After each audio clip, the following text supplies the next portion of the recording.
ఇదే ప్రకటన 4 ఏళ్ల ముందు, 5 ఏళ్ల ముందు తెలుగుదేశం పార్టీ చేసి ఉంటే, నారా లోకేష్ వర్కింగ్ ప్రెసిడెంట్‌గా చేసుంటే, ఖచ్చితంగా ఈ సమయానికి చేసిన గంటకో, 2 గంటలకో అనేక మంది బయటకొచ్చి మాట్లాడడానికి సంబంధించిన అవకాశం ఉండేది. లేదా అసంతృప్తిని ఎక్కడైనా వ్యక్తం చేయడానికి సంబంధించిన అవకాశం ఉండేది. కానీ ఈరోజు అటువంటి పరిస్థితిలో ఏ ఒక్కరు లేరు.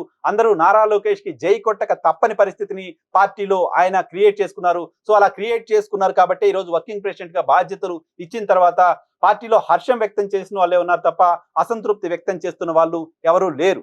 అంతేకాదు నారా లోకేష్‌కి ఈ బాధ్యతలు ఇచ్చినప్పుడు ఈవెన్ ప్రతిపక్షాల వైపు నుంచి కూడా లోకేష్ ఏం చేస్తాడులే, లోకేష్‌తో అయ్యేదా, ఇటువంటి చర్చ ప్రతిపక్షాల వైపు నుంచి కూడా లేదు. నారా లోకేషే కదా నడిపిస్తున్నాడు. నారా లోకేష్‌కి ఇవ్వకుండా ఎవరికిస్తారు? ఇటువంటి చర్చే ఉంది తప్ప, నారా లోకేష్‌కి అప్పగించారు, ఇంకా పార్టీ పని అయిపోయింది అని మాట్లాడే నోర్లెక్కడా కూడా ప్రతిపక్ష పార్టీల్లో కూడా లేకుండా పోయాయి. ఆ స్థాయిలో గడిచిన 4, 5 ఏళ్లలో నారా లోకేష్ తనను తాను ప్రూవ్ చేసుకుంటూ వచ్చారు. సో, ఇప్పుడు వర్కింగ్ ప్రెసిడెంట్ బాధ్యతలు మాత్రమే ఇచ్చినప్పటికీ తెలుగుదేశం పార్టీకి సంబంధించిన అధినేతగా ఉన్న చంద్రబాబు నాయుడు కేవలం గౌరవ అధ్యక్షుడిగా మాత్రమే చూడాల్సి ఉంటుంది.